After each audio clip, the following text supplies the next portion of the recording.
கடந்த சில நாட்களாக பகல் நேரத்துல வெயிலுடைய தாக்கம் பொறுத்தவரை பெரும்பாலான மாவட்டத்தில் மிக அதிகமாக பதிவாகி வந்த நிலையில இன்றைக்கு சில மாவட்டத்துல வானம் ஓரளவு மேகமூட்டமாக காணப்பட்டு பின்னர் கனமழை பொறுத்த வரைக்கும் வெளுத்து வாங்க ஆரம்பிச்சுதுங்க.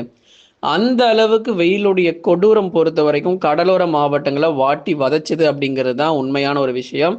கடந்த சில நாட்களாகவே நம்ம பார்த்தோம், 39 டிகிரி செல்சியஸ், 40 மற்றும் 41 டிகிரி செல்சியஸ் வெப்பம் பதிவாகும் போதே சொல்லியிருந்தோம். எந்த அளவுக்கு வெயில் பதிவாகுதோ அதே அளவுக்கு கண்டிப்பா மழையும் வரும் அப்படிங்கிற தகவலோட நம்ம முடிச்சிருந்தோம்.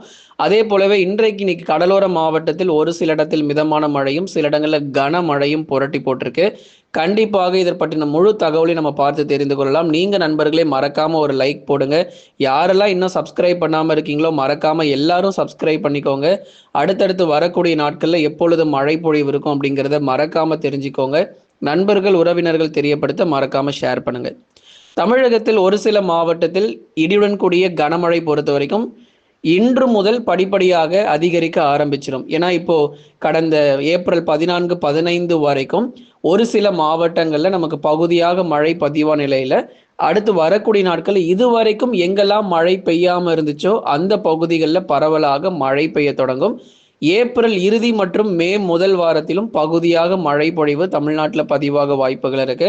ஏன்னா இந்த ஏப்ரல் 15 வரைக்கும் எடுத்து பார்த்தோம்னா வட தமிழக கடலோர மாவட்டத்தில் மழை பொழிவே இல்லாமல் இருந்துச்சுங்க. உள் மாவட்டத்தில், டெல்டாவில், அதே மாதிரி மேற்கு தொடர்ச்சியில் கூட நிறைய இடங்கள்ல மழையை பார்க்க முடிஞ்சுது. ஆனால் இந்த கடலோர மாவட்டத்துக்கு மட்டும் ஏங்க மழையே வரமாட்டேங்குது, அப்போ சென்னைக்கெல்லாம் மழையே வராதா அப்படின்னு நிறைய பேர் கேட்டிருந்த நிலையில இன்று காலை வானம் ஓரளவு மேகமூட்டமாகவும் மதிய நேரத்துக்கு பிறகு பரவலாக மிதமானதிலிருந்து கனமழையுமாக பதிவாக தொடங்கியது. ஏன்னா இந்த ஏப்ரல் இறுதி மற்றும் மே முதல் வாரத்துலலாம் இன்னும் வெப்பநிலை பொறுத்த வரைக்கும் நமக்கு அதிகமாக போகுது. ஏன்னா தமிழ்நாடு பொறுத்த வரைக்கும் அடுத்து வரக்கூடிய அக்னி நட்சத்திர காலங்கள்லாம் இருக்கு. ஆனா அதுக்கு முன்னாடியே வெயில் அளவுக்கு அதிகமாகவே பதிவாயிட்டு இருக்கு. அது இயல்பிலிருந்து கூடுதல் வெப்பம் பதிவாகிட்டு இருக்கு அப்படிங்கிற எச்சரிக்கை நம்ம தொடர்ந்து கொடுத்துக்கிட்டு இருந்தோம். இப்போ நல்ல ஒரு மழை பொழிவு அடுத்து வரக்கூடிய நாட்களுக்கும் கடலோர மாவட்டத்தில் இதுவரைக்கும் எங்கெல்லாம் மழை சரிவர பெய்யலையோ அங்கெல்லாம் நீங்க மழை வாய்ப்புகளை உறுதியா நீங்க எதிர்பார்க்க முடியும். வட தமிழக கடலோரத்தில் பரவலாக கனமழை பதிவாகும். சென்னை, திருவள்ளூர், காஞ்சிபுரம் மற்றும் செங்கல்பட்டு KTCC என்று சொல்லக்கூடிய பகுதிகளில் அதிக வெயிலும் இங்கே தான் பதிவாயிருக்கு. நல்ல ஒரு தீவிரமான மழையும் பதிவாக ஆரம்பிச்சிருக்கு.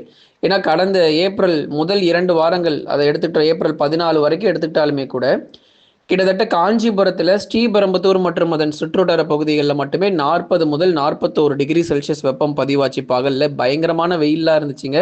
இப்போ ஒரு குளிர்ச்சியான ஒரு சூழ்நிலை கிட்டத்தட்ட கடலோர மாவட்டத்தில் அநேக இடங்களில் ஒரு குளிர்ச்சியான ஒரு சூழ்நிலை காணப்பட்டு வருது. சென்னை, திருவள்ளூர், காஞ்சிபுரம் மற்றும் செங்கல்பட்டு உள்ளிட்ட மாவட்டத்தில் இடி மற்றும் காற்றுடன் கூடிய கனமழை பொறுத்த வரைக்கும் பதிவானதை பார்த்தோம்.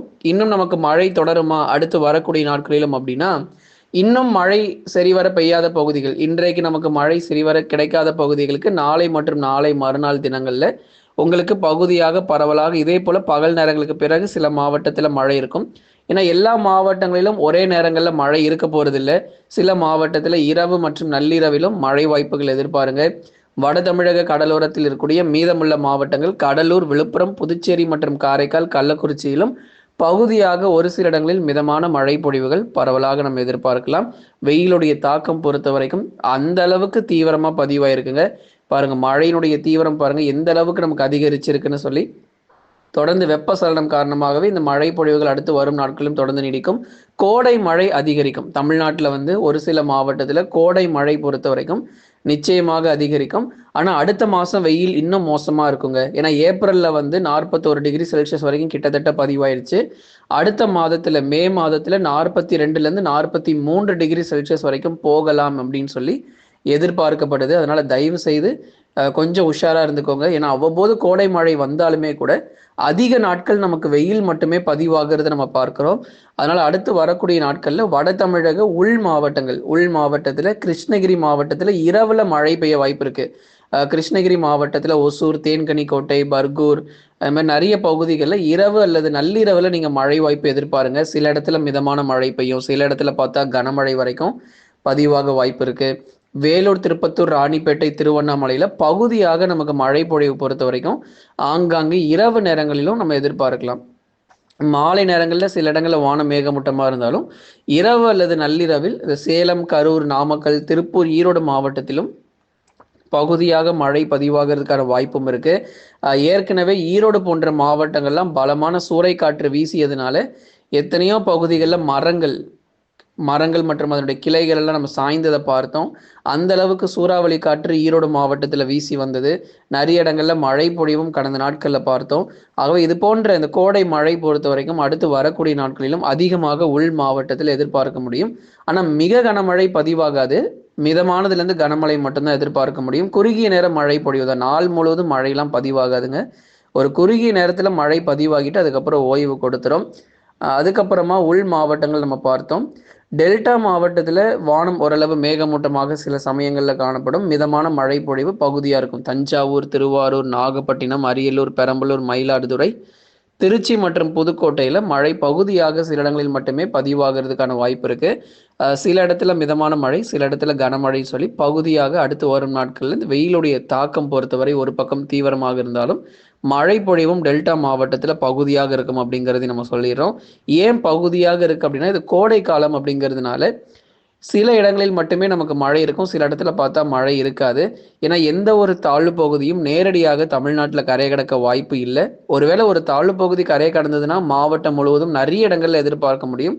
இது கோடை மழைங்கிறதுனால எல்லா இடங்களுமே நமக்கு மழை அளவுல வித்தியாசம் இருக்கும். உதாரணமாக சென்னை பகுதிகள் நம்ம எடுத்துக்கிட்டோம் அப்படின்னா சென்னையில ஒரு பக்கம் மழை அளவுல வித்தியாசம் இருக்கும். அதே போல காஞ்சிபுரம், திருவள்ளூர் மற்றும் செங்கல்பட்டு மாவட்டத்திலும் ஒவ்வொரு இடங்களிலும் நமக்கு மழை அளவுல வித்தியாசம் காணப்படும். தொடர்ந்து இது கோடை மழையினுடைய தீவிரம் என்பதால் ஒவ்வொரு இடங்களிலும் பகுதியாகவே நமக்கு மழையானது இருக்கும்.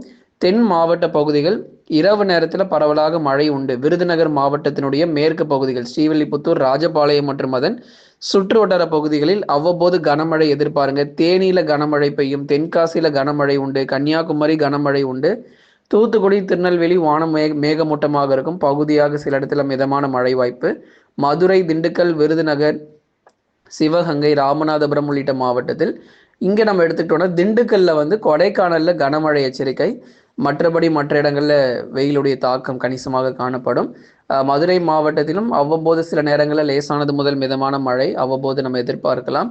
ராமநாதபுரம் மாவட்டத்திலும் வானம் ஓரளவு மேகமூட்டமாக காணப்படும். நீலகிரி மற்றும் கோயம்புத்தூர்ல மிதமானதுலேருந்து கனமழைக்கான வாய்ப்பு மாலை அல்லது இரவு நேரத்தில் மட்டும் எதிர்பாருங்க. மேற்கு தொடர்ச்சி மலையொட்டிய மாவட்டத்திலும் ஒரு சில இடங்களில் மாலை அல்லது இரவு நேரத்தில் பரவலாக நமக்கு மழை பொழிவுகள் தொடர்ந்து காணப்படும். தென்மேற்கு பருவமழை பொறுத்த வரைக்கும் நடப்பாண்டு எப்படி இருக்கும் அப்படின்னு நிறைய பேர் கேட்டிருந்தீங்க. பெரும்பாலும் அந்த கேரள பகுதிகளாகட்டும், கர்நாடகாவில் பெய்ய வேண்டிய மழை பொழிவு சரியாக இருக்கும். அதே மாதிரி தமிழ்நாட்டிலும் மேற்கு தொடர்ச்சியில் நல்ல மழை கிடைக்க வாய்ப்பு இருக்கு. இந்த வருஷம் மழை குறைவாக இருக்கும்னு சொல்றாங்க அப்படின்னு சொல்லி நிறைய பேர் கேட்டிருந்தீங்க.